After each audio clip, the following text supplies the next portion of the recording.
এবার রংপুরের 6টি আসনে 11 দলীয় জোট, একটি আসনে শাপলাকলি এবং 5টি আসনে দাঁড়িপাল্লার বিজয়ের মধ্য দিয়ে এবারের যে নির্বাচন, জাতীয় নির্বাচন, এই নির্বাচনের মধ্য দিয়ে যেমন একেবারে আওয়ামী লীগ একেবারে নাই হয়ে গেছে, জাতীয় পার্টিও কিন্তু এবারের নির্বাচনের মধ্য দিয়ে প্রত্যাখ্যাত হয়েছে।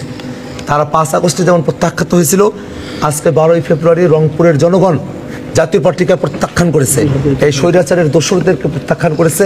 এটা আমাদের কাছে আর একটা বড় ধরনের বিজয়। এবং এই বিজয় অর্জনের ক্ষেত্রে যারা নিরপেক্ষ ভোটের ক্ষেত্রে যারা কাজ করেছেন, এই রংপুর 4 আসনের আপামর জনতা, যারা প্রশাসনের কর্তারা আছেন, যারা মিডিয়া কর্মীরা আছেন, আপনাদের সকলকে আমরা ধন্যবাদ জানাই। এবং আমরা মনে করি যে সারা দেশব্যাপী যে নির্বাচন চলছে, সেই নির্বাচনে বিভিন্ন জায়গায় কারচুপি হয়েছে, বিভিন্ন জায়গায় মারামারি হয়েছে, মানুষের রক্ত ঝরেছে।